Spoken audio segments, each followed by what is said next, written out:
The market district of Crossroads Hub smelled like 1,000 different worlds mixed together. Spices from the southern colonies blended with the sharp scent of metal being welded in the workshops. Riley Dawson sat at her usual table near the fountain, eating noodles from a foam container while Frost dozed on her shoulder. The little dragon was no bigger than her hand. His scales were pure white, almost transparent in the bright station lights. Most dragons grew to the size of horses, with scales in brilliant reds, golds, or greens. Frost would never be that big. His albinism had stunted his growth, making him a permanent miniature. Riley loved him exactly as he was. "Is that a dragon?" A voice cut through the market noise. Riley looked up to see 3 tall figures approaching. They were HFY, their crystalline bodies reflecting light in sharp angles. The one in front wore expensive robes that marked him as wealthy. Very wealthy. Riley swallowed her noodles and nodded politely. "Yes, he is." The HFY leaned closer, studying Frost like he was examining a broken tool. "How strange. I have never seen one so small. Or so colorless. Is it sick?" "He's healthy," Riley said, keeping her voice neutral. Frost stirred slightly but didn't wake. He trusted Riley to handle things. "Defective, then." The HFY turned to his companions. "Look at this. A failed specimen.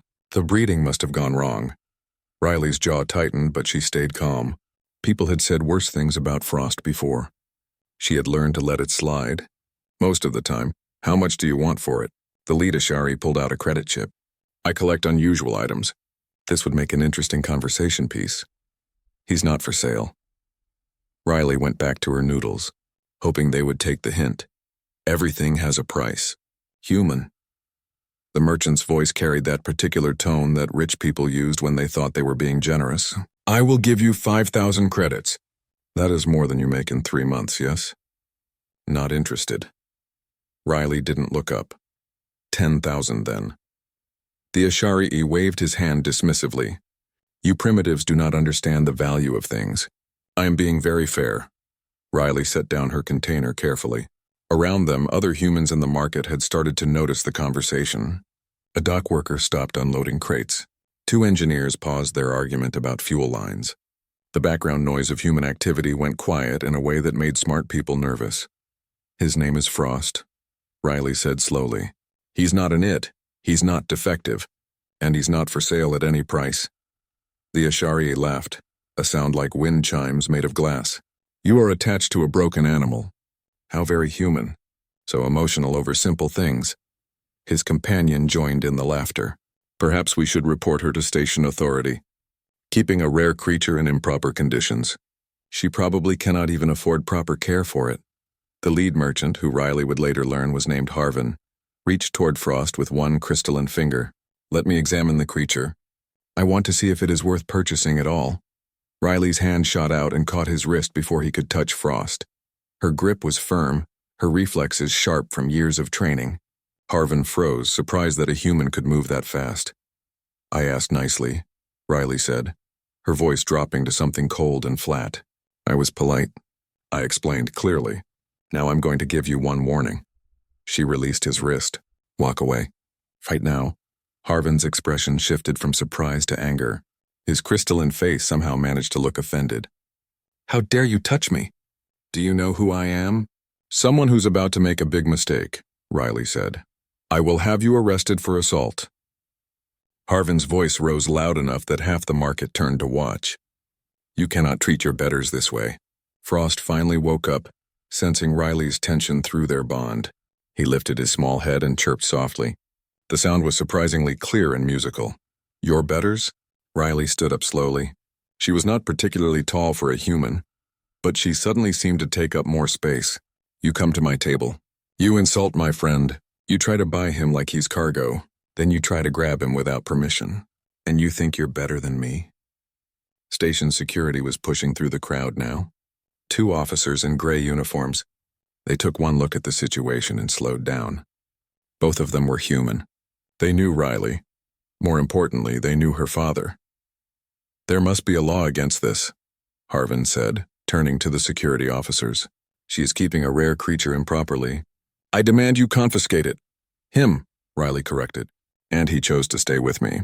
Dragon bonding is protected under interstellar law. Check the Silverfall Treaty if you want. One security officer, a man named Rodriguez, stepped forward carefully. Sir, is there a problem here? Yes. This primitive assaulted me and refuses to surrender valuable property. Rodriguez looked at Riley. She shook her head slightly. He sighed. Sir, I saw the security footage. You reached for her companion without permission. That's technically assault under station law. She defended herself appropriately. This is ridiculous. Harvan pulled out a communication device. I am filing a formal complaint with the station council. We will see who has rights here. He pointed at Frost. That creature will be in my collection by week's end. The three Ashari swept away through the market, leaving Riley standing by her table. The other humans slowly went back to their work, but she could feel their attention still on her. They were waiting to see what she would do. Riley sat back down and stroked Frost's head gently. The little dragon nuzzled her finger, sharing feelings of trust and safety through their bond. He wasn't afraid. He knew Riley would protect him. Rodriguez lingered nearby. Riley, that was Harvan. He's connected, rich, he has friends on the council. I know, Riley said quietly. This isn't over. I know that too. Riley pulled out her personal communication pad and scrolled to a contact she rarely used. Her father's military emergency line. She hesitated for just a moment, then typed out a message. Dad, I might need some advice. Someone threatened my family today. She hit send and went back to her noodles. They were cold now, but she ate them anyway. Frost settled back onto her shoulder, his small weight barely noticeable but somehow deeply comforting. Across the market, she could see Harvan talking to other wealthy merchants. They were already planning something. She could tell by their body language. Riley finished her meal and cleaned up her trash. She had a shift starting in an hour. Life on the station went on, even when trouble was coming. But as she walked back toward the docking bays, every human she passed gave her a small nod. A sign of solidarity, a promise that if things got bad, she wouldn't stand alone. That was the thing about humans on frontier stations. They looked out for each other. And they really didn't like it when outsiders threatened one of their own. 6 months earlier, Riley had been walking through the lower decks of Crossroads Hub when she heard the crying. It wasn't human crying. The sound was higher, more musical, like a flute being played badly. Riley had been heading back to her quarters after a double shift repairing cargo haulers. But something about that sound stopped her cold. The lower decks were where people went when they wanted to avoid station security. Dark corners, broken lights, and air that tasted like recycled desperation. Riley knew she should keep walking. Mind her own business. Get some sleep. The crying came again, weaker this time. Riley changed direction and followed the sound.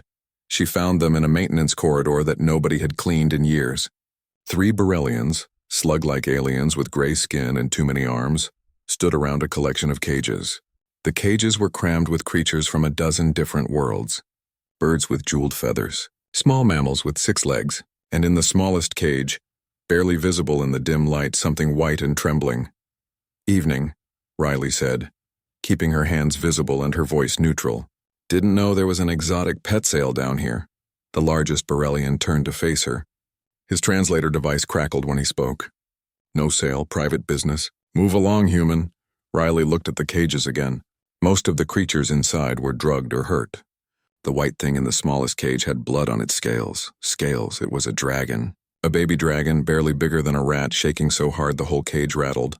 That's a dragon, Riley said carefully. Dragons are protected. Silverfall Treaty. Damaged goods, another Borrelian said, kicking the small cage. The white dragon whimpered. Too small. Wrong color. We're disposing of it. Something hot and angry flared in Riley's chest. Her father had taught her a lot of things. Combat, tactics, survival. But the most important lesson was simpler than all of that. The strong protect the weak always. I'll buy him, Riley said. How much? The Borrelians looked at each other. The leader oozed forward, leaving a trail of slime. You have money, human? Real credits? Riley checked her account balance on her pad. 3 weeks of pay sat there, saved up for a better apartment. 2,000 credits. Not enough. It's all I have. Then you leave with nothing. The Borrelian reached for the small cage. We have schedules. The disposal chute is waiting. They were going to throw him away. Kill him. A living, breathing, intelligent creature. just because he didn't look right. Riley's training took over before she could think about it. She moved fast, covering the distance between her and the first Borrelian in 2 steps. Her elbow caught him in what passed for a throat. He went down gurgling. The second Borrelian reached for a weapon, but Riley kicked it out of his grip. The third one actually managed to grab her arm with 2 of his hands. Riley twisted, using his own grip against him, and threw him into a stack of crates. The crash echoed through the corridor. The whole fight took maybe 15 seconds. Riley was breathing hard, her heart pounding. The 3 smugglers lay on the ground, groaning. She hadn't killed them. Her father's voice echoed in her head. Use only the force necessary. She grabbed the small cage and ran. Station security found her 20 minutes later in a public corridor, still holding the cage. She had blood on her knuckles and a split lip from where one Borrelian had gotten in a lucky hit. The dragon inside the cage had stopped crying. He was just staring at her with pale blue eyes. The security interview took 3 hours. They pulled footage from the maintenance corridor. Saw everything. The cages, the smuggling operation, Riley's attack. You assaulted 3 civilians, the security chief said. He was an older man, human, with gray hair and tired eyes. They were killing him, Riley said, nodding at the cage beside her chair. That's not how the law works. Then the law is wrong. The security chief almost smiled. Can't argue with that. Lucky for you. We've been tracking those Borrelians for months. Illegal creature trading. You just gave us cause to arrest them. He looked at the dragon. Unlucky for you, that's a protected species. Possession without proper documentation is a felony. Riley felt her stomach drop. I was trying to save him. I know. But rules are rules. That's when the Silverfall Embassy got involved. A dragon ambassador arrived the next day. She was enormous. Her scales a deep emerald green. Her wings folded against her back as she navigated the station corridors. Her name was Skyweaver, and she spoke in a voice that sounded like distant thunder. You are the human who rescued the white one? She asked Riley. Yes, ma'am. Skyweaver looked at the small dragon, who was now in a proper medical container. He was still weak but alive. You risked yourself for a stranger. For one of my people, why? Riley didn't have a complicated answer. Because it was wrong. What they were doing. Someone had to stop it. The great dragon studied Riley for a long moment. Then she did something unexpected. She bowed her head. We are in your debt, Riley Dawson. The legal problems disappeared after that. The embassy declared Riley a friend of Silverfall. They offered her a reward, money, status, a formal position in diplomatic relations. Riley asked for only one thing. Can I keep him safe? Until he's strong enough to go home? Skyweaver looked at the little white dragon. That is his choice, not mine. Dragons choose their companions. We do not assign them. They put Riley in a room with the dragon after he had recovered enough to move. He was still tiny, still weak, but his eyes were clear. Riley sat on the floor and waited. The dragon approached her slowly, limping on one injured leg. He sniffed her hand. Then he climbed into her lap and curled up like a cat. I think he's choosing, the medical technician said quietly. Riley felt something then, a warmth in her chest, emotions that weren't hers. Gratitude, trust, safety. The dragon wasn't just sitting in her lap. He was bonding with her. Is it supposed to feel like this? Riley asked. Skyweaver, watching from the doorway, made a sound like gentle rain. Dragon laughter. Yes, young human. That is what family feels like. Riley had named him Frost that same day, because he was white as ice, because he had survived something cold and cruel, and because despite everything that had happened to him, his heart was not frozen. He could still trust, still love. Now 6 months later, they were inseparable. Frost shared her quarters, ate her food, and spent his days riding on her shoulder while she worked. Other humans on the station got used to seeing them together. The little white dragon and the mechanic who had fought 3 smugglers to save him. Their bond had grown stronger every day. Riley could feel his emotions as clearly as her own. Happiness when she came home. Curiosity when they explored new parts of the station. Peace when they sat together in quiet moments, and now as she walked back from the market, Frost shared a new emotion. Worry. Not for himself, but for Riley. He could sense her stress about Harven and the coming trouble. Riley stroked his head gently. We'll handle it, she whispered. Together. Frost chirped softly and nuzzled her neck. Whatever was coming, they would face it as they faced everything. As family. The council chamber looked like it was designed to make people feel small. High ceilings. Empty gray walls. 5 elevated seats where representatives from different species looked down on whoever stood in the center circle. Riley walked into that circle with Frost on her shoulder and refused to feel intimidated. The chamber was packed. News of the hearing had spread fast. Aliens from a dozen species filled the gallery seats, curious about the conflict between a human and an Ashari merchant. More importantly, every human on Crossroads Hub had shown up. Dock workers in their stained coveralls. Engineers with tool belts still attached. Merchants who had closed their shops for the day. They lined the back wall, standing because all the seats were taken, silent and watching. This council will now hear the complaint filed by Crystalline Lord Harvin against Riley Dawson, the council chairman announced. He was Ashari himself, old and important, with a voice that echoed off the walls. Lord Harvin, present your case. Harvin stood from his seat in the front row. He was dressed even more expensively than before, every piece of jewelry calculated to show his wealth. Thank you, honored chairman. My case is simple. This human is illegally hoarding a rare creature in improper conditions. He projected images onto the chamber's main screen, pictures of Frost looking thin and exhausted, except Riley recognized those images. They were from months ago, right after she had rescued him, before he had recovered. As you can see, Harvin continued, the creature is clearly suffering, malnourished, distressed. Station regulations require proper care for exotic species. This human lacks the resources and knowledge to provide such care. That's from when I first found him, Riley said. He was dying because smugglers— Silence. The chairman's voice cracked like a whip. You will speak when given permission. Riley's jaw clenched, but she stayed quiet. Beside the chairman sat the other council members.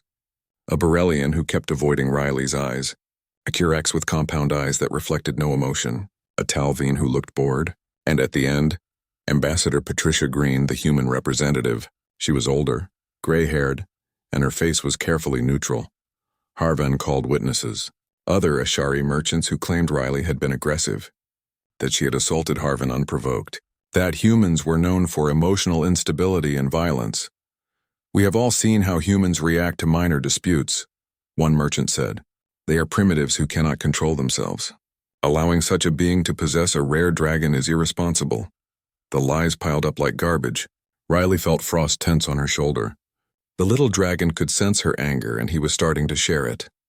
Finally, the chairman turned to Riley. You may now present your defense. Riley stepped forward. She had prepared for this. I have documentation of Frost's legal bonding to me. The Silverfall Embassy approved it. Dragon bonding is protected under interstellar law. Section 7 of the Silverfall Treaty specifically states. We are aware of the law, the chairman interrupted. However, proper bonding requires the creature to be healthy and willing. These images suggest otherwise. Those images are old, Riley said, forcing herself to stay calm.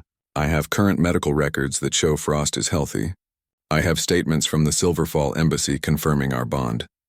I have— Emotional appeals are not evidence, the Chirax representative said, his translator making his voice sound mechanical. Humans are known to form irrational attachments to animals. This does not constitute proper bonding. Ambassador Green finally spoke up. Members of the council, I must object. Riley Dawson has followed every legal requirement. The Silverfall Embassy has certified their bond as legitimate. This hearing is based on false evidence and prejudice. The human representative is biased, the Borrelian said. Of course she defends another human. I defend the law, Green said sharply. Something this council seems to have forgotten.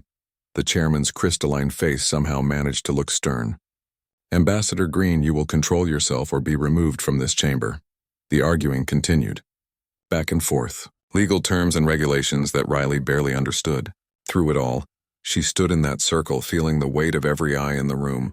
The alien council members had already made up their minds. She could see it in the way they dismissed every piece of evidence she presented. Then Harvin made his final argument. I propose a solution. I will personally take custody of the creature. I have the resources to provide proper care, a sanctuary specifically designed for rare species. The creature will want for nothing. A gilded cage is still a cage, Riley said. It is more than you can offer, Harvin shot back. You work in cargo bays. You live in a small apartment. You have no wealth, no status, no proper facilities. Riley felt something shift in the room. The humans along the back wall had gone completely still. Not moving, barely breathing. It was the kind of quiet that came before violence. I have a family, Riley said. That's what Frost needs. Not wealth. Not a sanctuary. Family. The chairman raised one crystalline hand. We have heard enough. This council will now vote on Lord Harvin's proposal to transfer custody of the creature to his care. You can't do this, Riley said. We can and we will. All in favor? 4 hands rose. Only Ambassador Green kept hers down. The motion passes 4-1. Riley Dawson, you are hereby ordered to surrender the creature known as Frost to Lord Harvin's custody immediately. Station security will ensure compliance. Riley didn't move. Couldn't move. This wasn't happening. They couldn't just take Frost. He had chosen her. They were bonded. Harvin smiled, triumphant. Thank you, honored council. Justice prevails. Security officers started moving toward Riley.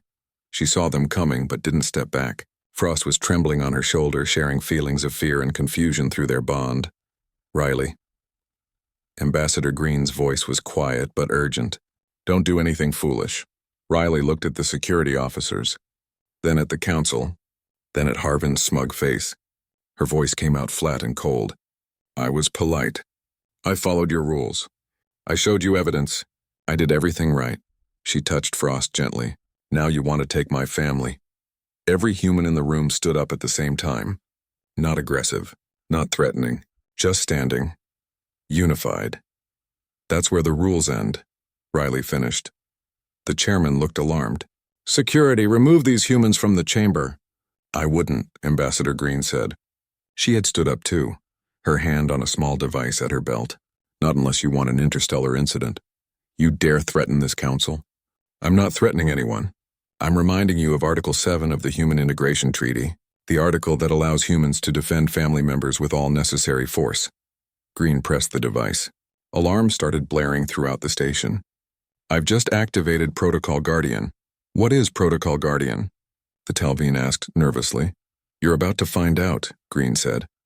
Outside the station, visible through the chamber's observation windows, lights began to appear. Ships dropping out of faster-than-light travel. Big ships. Military ships. Human ships. Riley counted 3 before she stopped counting. Her communication pad buzzed. A message from a military frequency she recognized. Hold tight, kiddo. Cavalry's here, Dad. The council chamber erupted in chaos. Aliens shouting, security confused. Harvin looking pale despite his crystalline skin. But the humans stayed quiet and still, waiting. Riley stroked Frost's head gently. It's okay, she whispered. My dad's here now. The little dragon chirped softly. He could feel Riley's relief through their bond. Outside, the human fleet took up positions around Crossroads Hub. And in the council chamber, everyone suddenly understood. You could push humans pretty far, but when you threatened their family, they pushed back with everything they had. Colonel Nathan Dawson walked through the docking bay like he owned the station. 2 squads of Marines followed him, their boots striking the deck in perfect rhythm. Station security watched them pass and wisely decided not to interfere. Everyone on Crossroads Hub knew the colonel's reputation. Everyone had heard stories about the border wars. The man was a living legend, and legends didn't follow the normal rules. He went straight to the council chamber. Didn't stop to check in with station administration. Didn't wait for clearance. The doors were sealed, but one of his Marines had them open in 30 seconds. The council's security team started to object until they saw the colonel's face. Then they stepped aside. Inside the chamber, chaos had settled into a tense standoff. The council members were trying to maintain order while aliens argued and shouted. Humans still lined the back wall silent and ready, and in the center circle, Riley stood with Frost on her shoulder, surrounded by nervous security officers who clearly didn't want to be the ones to grab her. Nathan Dawson took in the whole scene in 3 seconds. Then he walked straight through the security cordon to his daughter. Hey, kiddo, he said, his voice casual despite the situation. Heard you had some trouble. Riley's carefully controlled expression cracked just a little. Dad, I tried to handle it the right way. I know. I read all the reports on the way here. He looked at Frost, who was staring at him with those pale blue eyes. This him? Yes, sir. Nathan held out his hand slowly, palm up. the way you would with any cautious animal. Frost sniffed his fingers, then climbed down Riley's arm onto the colonel's hand. The little dragon weighed almost nothing. Nathan could feel him trembling slightly. "Good to finally meet you, Frost," Nathan said softly. "My daughter speaks highly of you," Frost chirped, a sound like wind chimes. Then he did something surprising. He climbed up Nathan's arm to his shoulder and settled there, the same way he rode on Riley's shoulder. The dragon could sense what Riley felt about her father. Protection, trust, love. That was enough for Frost. Nathan looked at the council then, and his voice changed. The casual tone disappeared, replaced by something sharp and cold. "So, which one of you decided to steal from my family?" The chairman tried to maintain authority. "Colonel Dawson, you have no jurisdiction here. This is a council matter. You made it my matter when you ruled against my daughter." Nathan's eyes swept across the council members. "Let me explain something to you. My daughter followed your laws, presented evidence, did everything by the book, and you ignored all of it because some rich merchant wanted a new toy. Lord Harvin has right," the Borellian began. "Rights?" Nathan's voice could have cut steel. He tried to buy something that wasn't for sale. When that didn't work, he tried to take it by force. "Where I come from, we call that theft." Harvin stood up from his seat. "I have done nothing illegal. The council ruled in my favor." "The council is corrupt," Ambassador Green said flatly. She had moved to stand beside Nathan. "We have evidence of your bribes, Harvin. Payments to 3 council members. Did you really think we wouldn't investigate?" The chamber went quiet. The accused council members looked at each other nervously. Nathan continued, his voice carrying to every corner of the room. "You people don't understand humans. You see us as primitives, emotional, irrational. You think that makes us weak." He gestured to the fleet visible through the windows. "Let me correct that misunderstanding. Yes, we're emotional. Yes, we form bonds that you consider irrational, but those bonds are our strength." He pointed at Riley. "My daughter rescued a dying creature because it was the right thing to do. She bonded with him, made him family. And when you threatened to take him away, she called me, because that's what family does. We protect each other." The Chirax representative spoke up, his mechanical voice uncertain. "One small dragon cannot be worth this level of response. You brought warships over a pet." "He's not a pet," Riley said. "He's family," Nathan nodded. "And humans will burn down the galaxy before we let anyone hurt our family. You need to understand that. Write it down. Teach it to your children. Humans don't fight for territory. We don't fight for resources. We fight for each other." The chairman tried one more time. "This is unprecedented. You cannot simply ignore council authority." "Watch me," Nathan said. That's when Harvin made his fatal mistake. He pulled a neural stunner from inside his robes. Small, expensive, designed to incapacitate without permanent damage. He aimed it at Frost, still perched on Nathan's shoulder. "The creature is mine by council law." Harvin's voice was shrill now, desperate. "I paid for the ruling. I will take what belongs to me." He fired. Nathan moved faster than someone his age should have been able to move. He turned his body, shielding Frost with his own mass. The stunner blast caught him in the shoulder instead of the dragon. Pain lanced through him, his whole arm going numb, but he stayed on his feet through pure stubbornness. Riley caught him as he staggered, taking Frost carefully from his shoulder. The little dragon was terrified but unhurt. Nathan's Marines had their weapons up instantly, all of them aimed at Harvin. The Ashari merchant realized what he had just done, attacking a ranked military officer. In front of witnesses. On camera, Nathan straightened up, fighting through the pain. His voice came out like ice grinding on stone.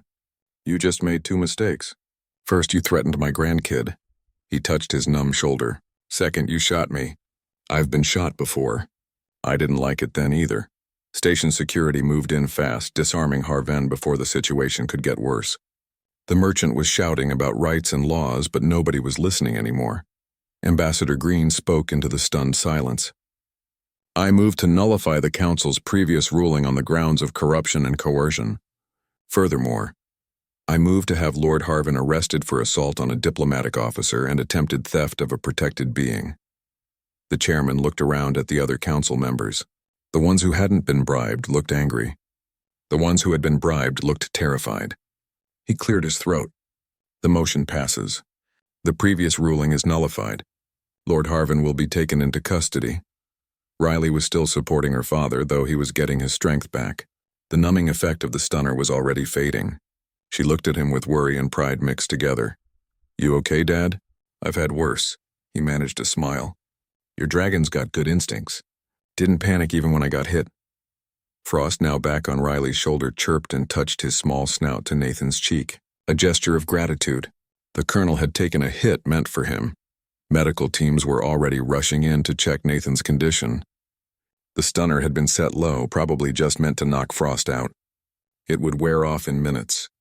But the political damage to Harvin was permanent. As security dragged the Ashari merchant away, Nathan called out, "Harvan, one more thing. You called my daughter a primitive. Emotionally unstable, not fit to care for a dragon." He gestured to the fleet outside. "We primitives just crossed 3 sectors in under 4 hours to protect one small dragon. Think about that next time you insult a human's family." The council chamber slowly emptied. Aliens filed out, talking in hushed voices. The humans at the back wall finally relaxed, some of them grinning.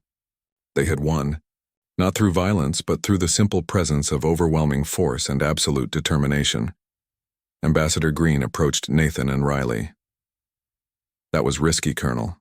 Protocol Guardian is supposed to be a last resort." "It was," Nathan said simply. "They tried to take my daughter's family. That's where last resorts start." Green smiled slightly. "Fair enough. I'll file the paperwork.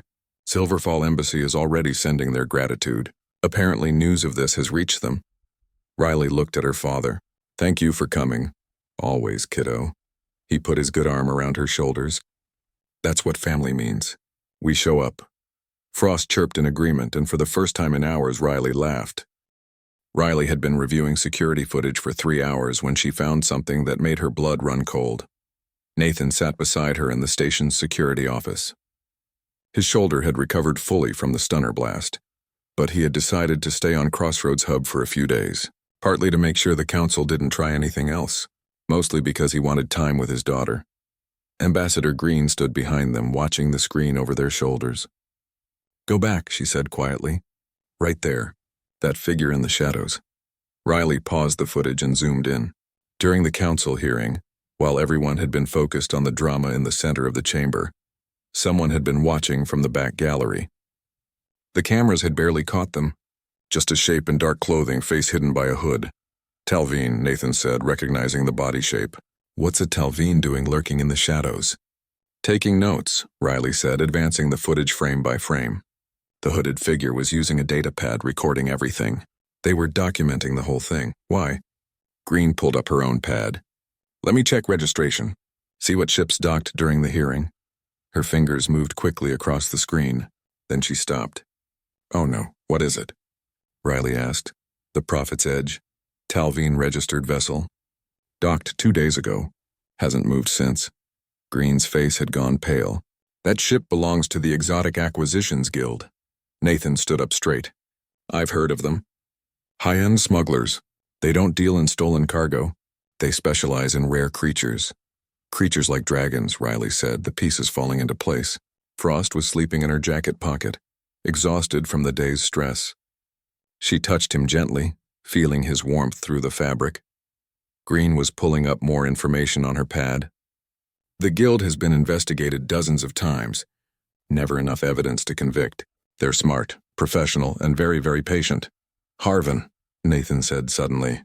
"He was never the real threat. He was a test case." Riley understood immediately. They wanted to see how the galaxy would react to someone trying to take a bonded dragon. What kind of resistance there would be. What kind of support. "And we showed them exactly what they wanted to know," Green said bitterly. "That dragons are valuable enough to bring human warships running. That the bonds are real and strong.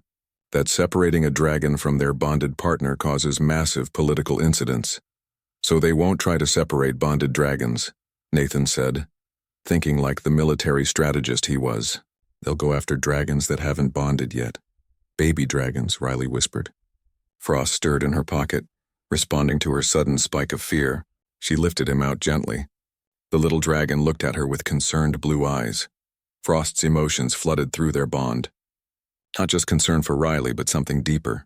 Memories, images of other dragons. Young ones. Calling for help? He's trying to tell me something, Riley said. She closed her eyes, focusing on the bond. The images became clearer. A world of purple skies and crystalline mountains, dragons flying in formation, and at the edges ships, dark ships, waiting. Silverfall, Green said, checking her messages. I just received a priority alert from the Silverfall embassy. They've lost contact with 3 outer settlements. Small colonies, family groups. Nathan was already moving toward the door. How far is Silverfall from here? 3 days at maximum FTL, Green said. And how long would it take the guild to mount an operation? They're probably already in position. This hearing was the final intelligence gathering.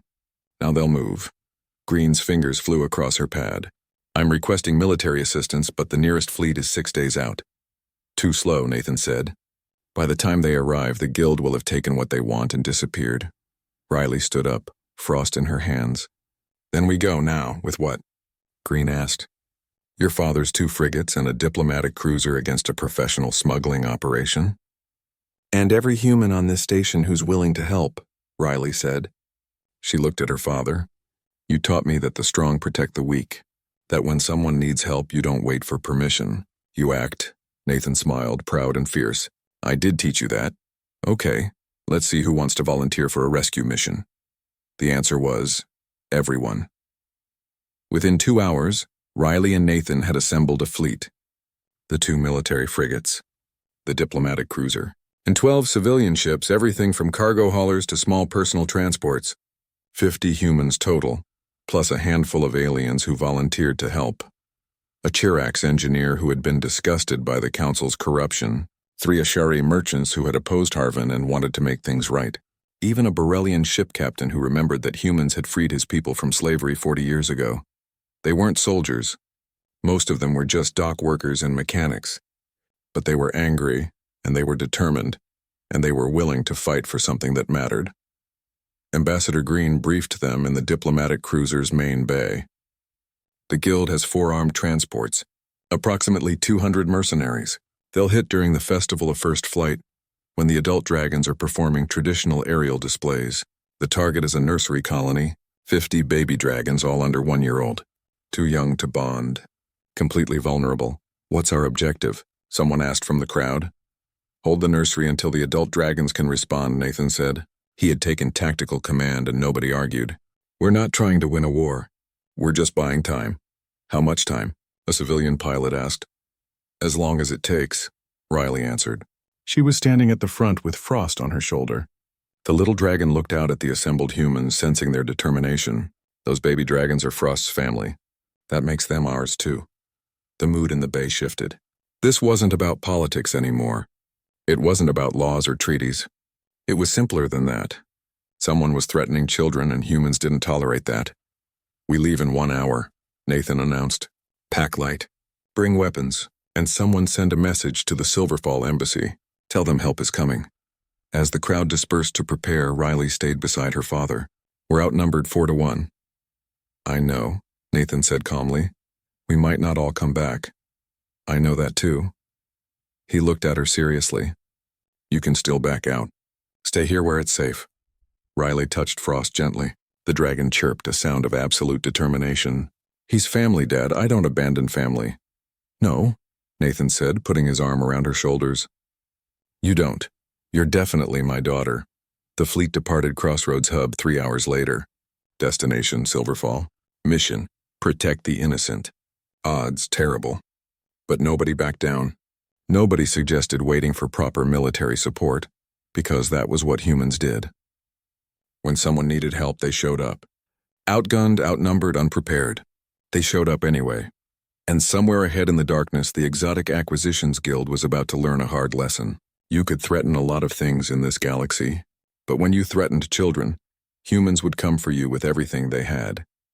Frost shared his emotions through the bond as they traveled. Not fear, not worry, just absolute trust in Riley. And through her, trust in all these humans who were willing to risk everything for dragons they had never met. 3 days to Silverfall. 3 days to prepare for a battle they probably couldn't win, but they were going anyway. Silverfall was the most beautiful planet Riley had ever seen. Purple skies stretched above crystalline mountains that caught the light and threw it back in rainbow patterns. Cities floated on clouds held aloft by technology so old that nobody remembered how it worked. And everywhere dragons flew, huge ones in brilliant colors, their wings spanning wider than small ships, their scales gleaming like jewels. The human fleet dropped out of FTL at the system's edge. 3 days of travel. 3 days of training and preparation. Now it was time. Contact from the surface, the communications officer announced. It's Skyweaver, the Dragon Ambassador. Riley stepped forward as the view screen activated. The great green dragon looked exhausted and scared. Riley Dawson.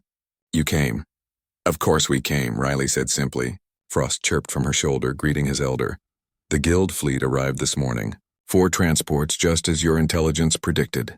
They're holding position above the nursery colony. Skyweaver's voice cracked slightly. We cannot fight them. We are not warriors. Our young ones are trapped. Not for long, Nathan said, studying the tactical display. Skyweaver, where are your adult dragons now? Scattered across the planet. The festival of first flight has them spread out. It will take hours to gather them. Then we hold for hours, Nathan said. Riley, take the civilian ships. Land near the nursery. Form a defensive perimeter. I'll take the frigates and keep the guild transports busy. Riley wanted to argue, to stay with her father where she could protect him. But she understood tactics. Someone had to guard the babies. Yes, sir, the fleet split. Nathan's military ships headed straight for the guild transports. Riley led the civilian vessels down to the surface, where a small colony of crystal structures housed the dragon nursery. They landed in a clearing surrounded by blue grass that swayed in alien wind. The nursery building was beautiful but fragile, never designed to withstand an attack. Inside, Riley could see small shapes moving. Baby dragons barely bigger than Frost, playing and sleeping and completely unaware of the danger coming for them. Set up here, Riley ordered the civilians. They spread out using their ships as cover, checking weapons. Most of them had basic training at best. They were scared. But they stayed. Above them, Nathan's frigates engaged the guild transports. Laser fire streaked across the purple sky. The military ships were faster, more maneuverable, but the guild had numbers and firepower. It was only a matter of time before they broke through. Incoming, someone shouted. 3 guild dropships had broken away from the main fight. They were heading for the surface, loaded with mercenaries. Riley watched them approach, her heart pounding. This was it. The dropships landed 200 meters away. Doors opened. Soldiers poured out. Borellians and Chiracs armed with modern weapons moving in professional formations. They outnumbered the human defenders 5-1. Riley activated her radio. Hold your positions. Don't fire until I give the order. The mercenaries advanced slowly, spreading out to surround the human position. Their commander, a large Borellian with expensive armor, amplified his voice. Humans, you are outmatched. Abandon this position and you will not be harmed. This is your only warning. Riley stepped forward, Frost on her shoulder. You're here for the babies. We are here for valuable assets. This does not concern you. They're children, Riley said. That makes it very much our concern. The Borellian commander gestured and his soldiers raised their weapons. Last chance, human. Riley looked back at her people. Scared civilians who should have been safe on a space station, who had volunteered anyway because it was the right thing to do. She thought about her father up in orbit, fighting against impossible odds. She thought about Frost, who had chosen her despite every reason not to trust humans. No, Riley said simply. The battle started. Mercenaries rushed forward. Humans opened fire. The clearing erupted in chaos. Riley moved on instinct and training, her father's lessons flowing through her body. Cover, aim, fire, move, cover again. Frost launched from her shoulder, sharing tactical information through their bond. He could sense the mercenaries' positions, their intentions, feeding that data directly to Riley's mind. She became a perfect soldier in that moment, moving and shooting with impossible accuracy. Around her, the civilians fought like cornered animals. Desperate and fierce, a dock worker named Chen took down 3 Chiracs with a mining laser. An engineer named Paula used a welding torch as a flamethrower. They were not soldiers, but they were humans protecting children. That made them dangerous. The mercenaries pushed forward. One Borellian broke through the defensive line, heading straight for the nursery entrance. Riley intercepted him, her rifle empty, using it as a club. They went down in a tangle of limbs. The Borellian was bigger, stronger, but Riley fought with everything she had. Then something small and white streaked past her face. Frost hit the Borrelian's eyes with tiny claws extended. The mercenary screamed and fell back. Riley finished him with a blow to the head. "Thanks," she gasped to Frost. The dragon chirped, then shared a new emotion through their bond. Not fear, not determination, hope. Riley looked up. The sky was filling with dragons. Hundreds of them, maybe thousands. Every adult dragon on Silverfall responding to the call. They had felt the baby dragon's fear. They had felt the human's sacrifice. The dragons descended like a storm. Skyweaver led them, her roar shaking the ground.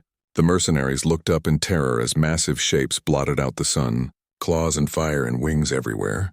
The professional soldiers broke and ran. Some made it back to their dropships. Most didn't. Above the planet, Nathan saw the dragons rising. He smiled and opened a channel to the guild commander. "You know what your mistake was? You thought about profit. We thought about family. You never had a chance. The guild transports jumped to FTL and ran. Nathan let them go. They weren't important anymore."